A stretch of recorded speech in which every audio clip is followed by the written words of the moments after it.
gente, ayer por fin se estrenó aquí en Uruguay la película Sonido de Libertad. Ya se había estrenado en cines, por supuesto, pero ahora fue que llegó aquí a Uruguay. No sé si en otros países de Latinoamérica se habrá estrenado. A lo mejor la viste, a lo mejor no. Igual te voy a tratar de hacer un pequeño resumen para que tú entiendas el contexto de este video. La película trata sobre tráfico de niños, sobre todo en Centroamérica, Estados Unidos y parte de Sudamérica, porque digamos que gran parte de la película se desarrolla en Colombia, pero hay sucesos que ocurren en Centroamérica y otros en Estados Unidos. Bueno, gente, un policía atrapa a uno de estos pedófilos que traficaban con niños. Espero que todo el mundo entienda ya para qué trafican con niños. Y a raíz de ese suceso que él captura a uno de estos delincuentes, pues digamos que él se pone a hablar con el niño que él rescata. La verdad, todo lo que le comenta el niño es desgarrador. Por supuesto, te lo ponen ahí de una manera bastante explícita para que tú entiendas, porque la película está hecha para adultos, creo que mayores de 14 años o algo así. Y bueno, el policía tiene como 5 o 6 hijos y se pone en el lugar de la familia, o por lo menos del padre, que es el que se ve de ese niño. Pues bien, ese niño tiene una hermana y ambos fueron secuestrados junto con otro grupo más de niños. Para no hacerte más larga la historia, ese policía se encarga de rescatar todos esos niños y al final, digamos que la historia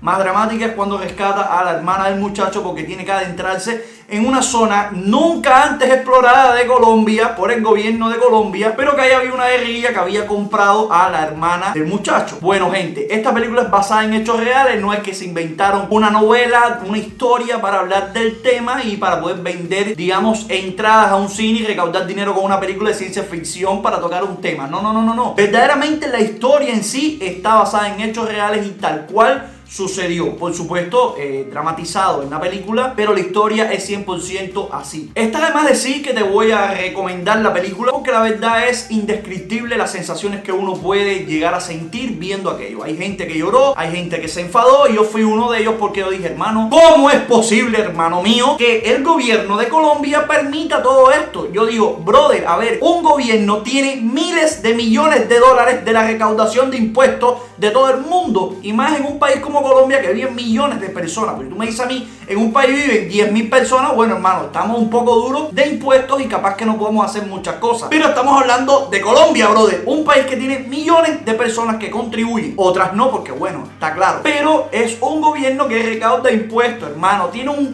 ejército. ¿Usted cree que es para que se permitan hacer estas cosas? Pues claramente que no, y hay mucha gente, no yo, gente por ahí que comenta y dicen que el motivo es porque son cómplices. El tema de Colombia es bien complicado, o sea, aquí en un solo video no pudiéramos hablar toda la historia política de Colombia porque, bueno, imposible, ¿verdad? Además, ustedes saben de sobra por muchas de las desgracias que ha pasado ese país, además del narcotráfico, todo esto. ¿Por qué yo comienzo hablando de la película? El tema es que aquí en América ya tenemos un claro ejemplo de un país pequeño, no precisamente con la población de Colombia, cuyo gobierno se enfocó en limpiar la lacra que dominaba prácticamente el país. En gobiernos anteriores en El Salvador existían, convivían las pandillas. Todo el mundo sabe aquí que pandillas, las cosas que hacían y tal. ¿Qué sucede? Que llega Nayib Bukele y pone mano dura en su gobierno. ¿Qué es lo que comienza a hacer Nayib Bukele? Bueno, le pide a la Asamblea Legislativa de El Salvador un periodo de excepción en el cual se eliminan muchos de los derechos para poder enfrentar el tema de las pandillas. Muchísima gente se enfadó en su momento que si Bukele es dictador, que si Bukele es un autoritario, que si está poniendo medidas que van en contra de los derechos humanos. Pobrecitos delincuentes, ¿cómo ustedes van a hacer eso? Bueno, uno de ellos fue la ONU. Vean lo que dice este organismo internacional. ONU critica el estado de excepción decretado por el presidente Bukele y denuncia la muerte de decenas de detenidos. Imagínate tú,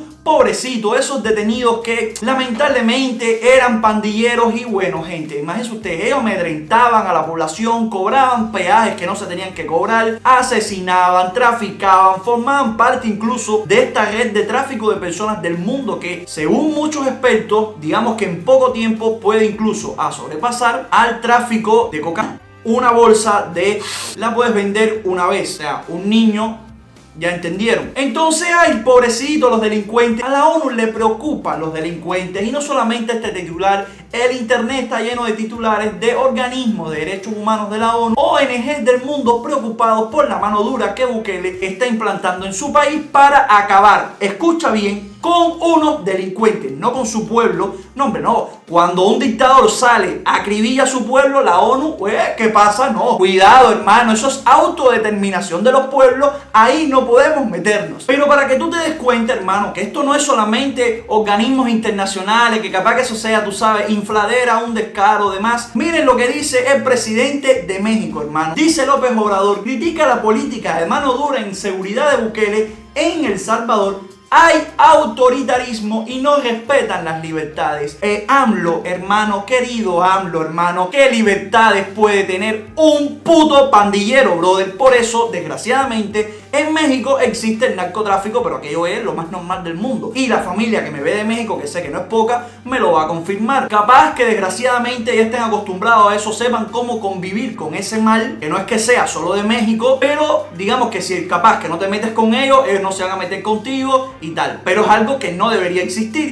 El gobierno, bueno, de vacaciones por ahí, cuidado, que no se puede infringir las libertades. A mí lo que de verdad me da, me causa mucha irritación por dentro es ver cómo estas cosas suceden en el mundo. Estoy hablando del tráfico de personas en general, el tráfico de cualquier cosa que sea nociva, dañina para el ser humano, que de repente venga un gobierno como el de El Salvador, dirigido por Nayib Bukele. La idea, no sé si fue de él, le vino del cielo, lo que haya sido, para terminar con algo que estaba afectando la vida de prácticamente todas las personas de su país. Y de repente, El Salvador empieza a hacer noticia, pero no para felicitar las buenas acciones que están haciendo ahí en contra de los delincuentes. No, cuidado, hermano. Nunca antes les había importado la vida de los salvadoreños, hasta ahora que empiezan a quitarle las libertades a quien se la estaba quitando a todo un pueblo. Esto, hermano, tú lo cuentas y nadie te lo cree. A veces por eso yo veo cosas y digo, hermano, esto tiene que existir una Matrix, porque es normal que sucedan estas cosas. No es, ¿cómo tú vas a repudiar la mano dura contra la delincuencia? Se cae de la mata, que es lo lógico que hay que hacer.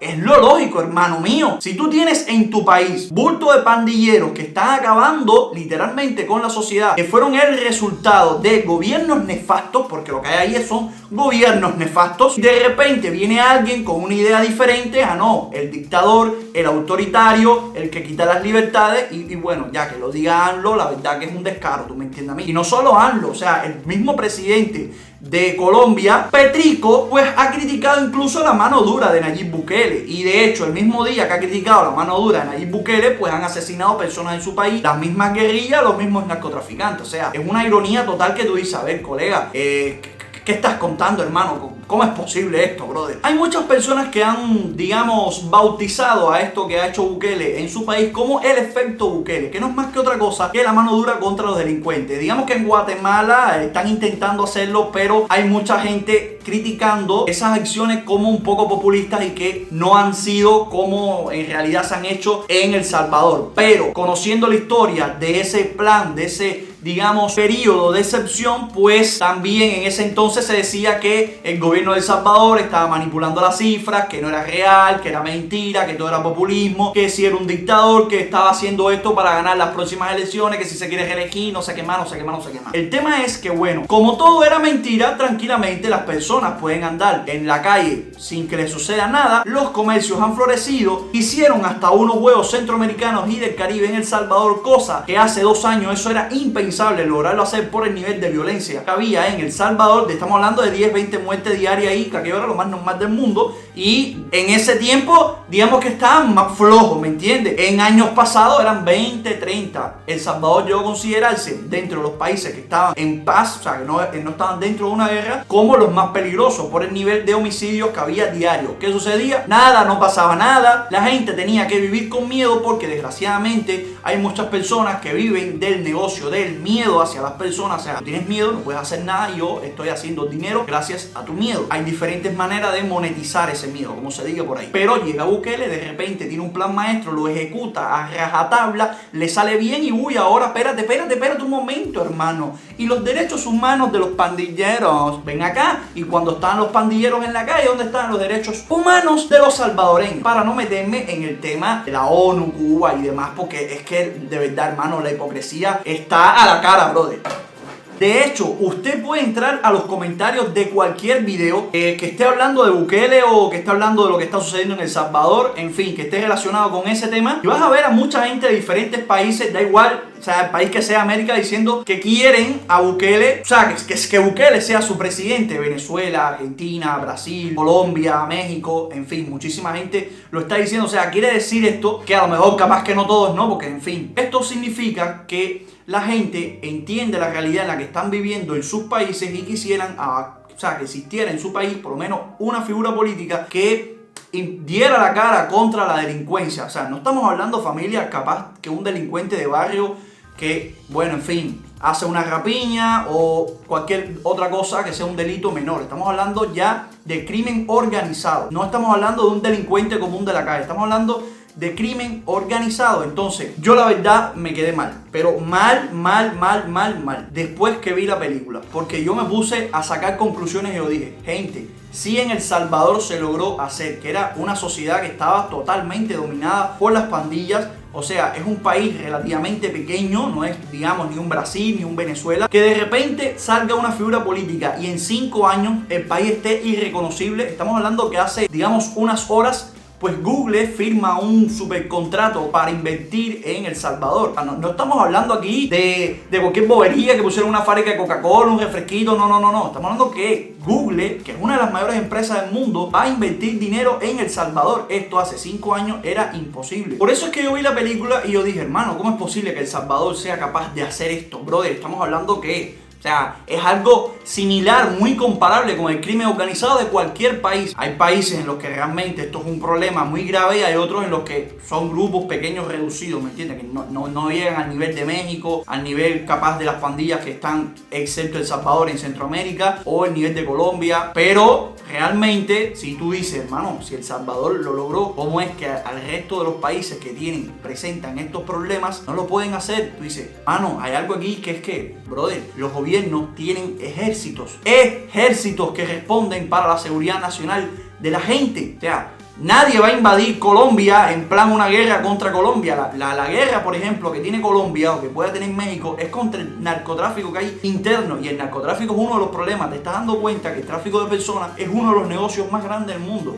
Y el de niños es asqueroso. Porque, bueno, dentro del tráfico de personas también están esta gente, o sea, los mismos cubanos que van de un país a otro cruzando. Eso es tráfico de personas. Pero como quiera que sea, o sea, no se puede comparar con el de los niños para el destino que se realiza. O el de las mujeres que también lo usan, u los hombres que utilizan para ser esclavizados. No solo aquí es ese problema en América Latina, en Asia también se ve, en África ni hablar, por favor. Pero como estamos hablando del continente, me refiero aquí. Entonces yo dije, hermano, ¿cómo es posible si El Salvador logra hacer esto? Porque otros países, incluso más grandes, con más recursos, no lo logran hacer. Yo digo, a ver, hermano, se cae de la mata, ¿tú me entiendes a mí? Bukele una vez dijo en un discurso, frase que a mí me encantó. O sea, él se estaba refiriendo a los grandes países de la Unión Europea, Estados Unidos, en fin. Él decía, nosotros, refiriéndose a El Salvador, tenemos que hacer lo que ustedes hacen, pero no lo que ustedes dicen, refiriéndose a que en muchas ocasiones, tanto Estados Unidos como la Unión Europea, o sea, se preocupan por las cosas que suceden en otros países, pero realmente como que no colaboran, como que les da igual.